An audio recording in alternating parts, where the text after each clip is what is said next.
Hi there! Welcome to our channel.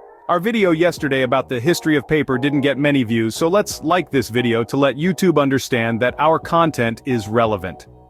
Have you ever wondered how a small tribe in Asia Minor could rise to form one of the most powerful empires in history?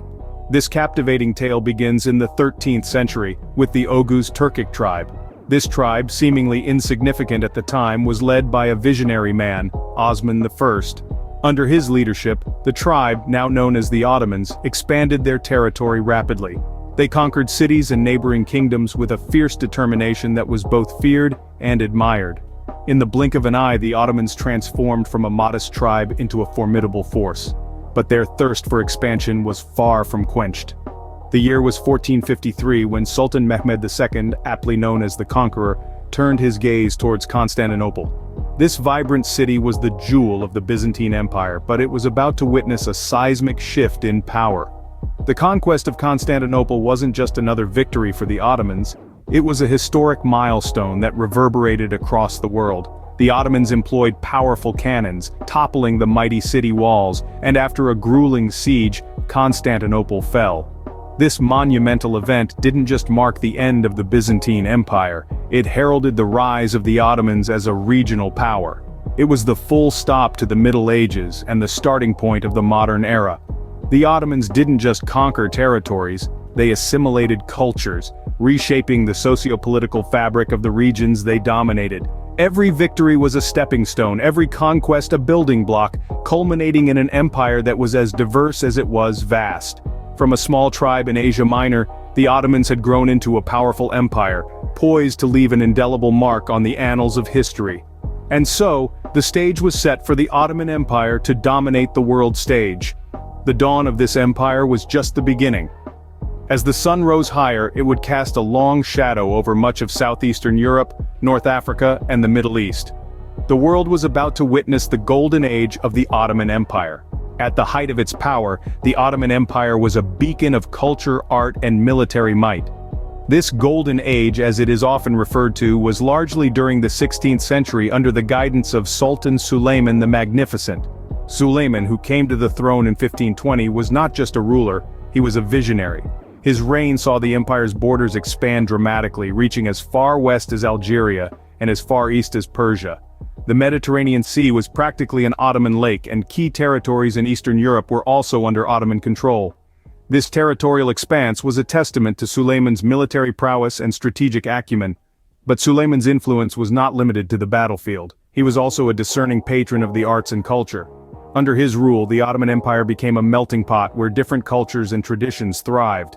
This cultural amalgamation led to a flourishing of art, architecture, literature, and music. Sulayman himself was a gifted poet and goldsmith, and his enlightened patronage attracted artists and scholars from across the empire and beyond.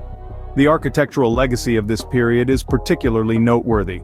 The skyline of Istanbul, the empire's capital, was transformed by the construction of grand mosques, palaces, and public buildings. These architectural marvels, such as the Suleymaniye Mosque, continue to inspire awe and admiration to this day. Sulayman's reign also saw significant legal and administrative reforms. Known as the lawgiver in his realm, Sulayman codified Ottoman law, ensuring justice and fairness in his empire. His laws served as the bedrock of Ottoman administration for centuries to come, but perhaps the most enduring aspect of Sulayman's reign was his emphasis on education. He believed that an educated populace was the key to a prosperous and stable empire. This focus on learning led to a significant increase in the number of schools and libraries across the empire. Indeed, under Sulayman's rule, the Ottoman Empire reached its zenith. This was a time of great progress and prosperity, a period that showcased the empire's potential and set the stage for its enduring influence on world history. But empires, like everything else, have their rises and falls. As we delve into the 17th century, we begin to see the cracks in the once formidable Ottoman Empire. The empire that had once been an unstoppable force was starting to show signs of vulnerability.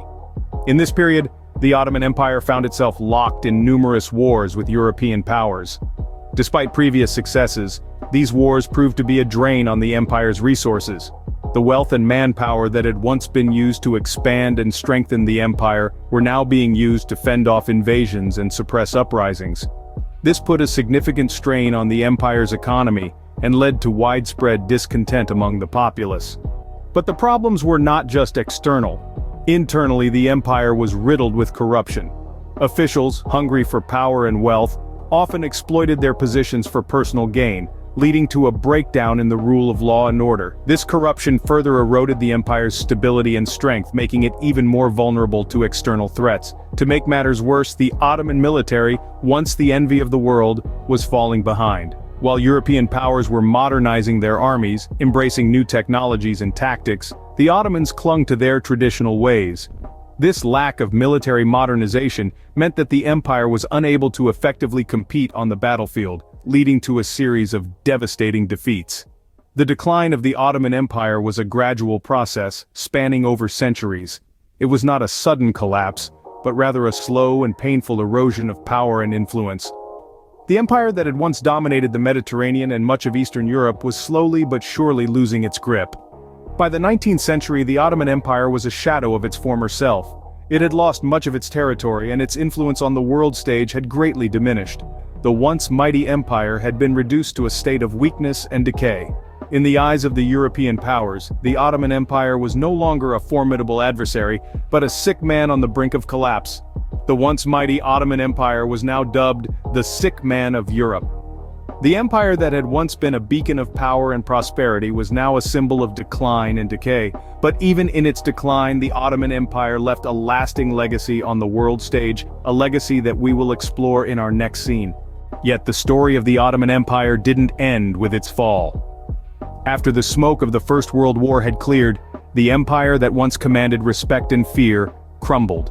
The victorious powers carved up the Ottoman territory, and in its place, the Republic of Turkey emerged in the year 1923. Yet, the Ottoman Empire was not simply wiped away. Its legacy persists, woven into the fabric of many nations.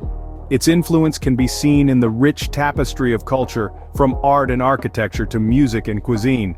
In the realm of politics, the empire's administrative and legal systems left a lasting imprint. And let's not forget its profound impact on religion. The Ottoman Empire played a pivotal role in spreading Islam across vast territories, and its influence remains palpable in the Islamic world today. In the end, the Ottoman Empire's influence extends far beyond its reign, shaping the world as we know it today.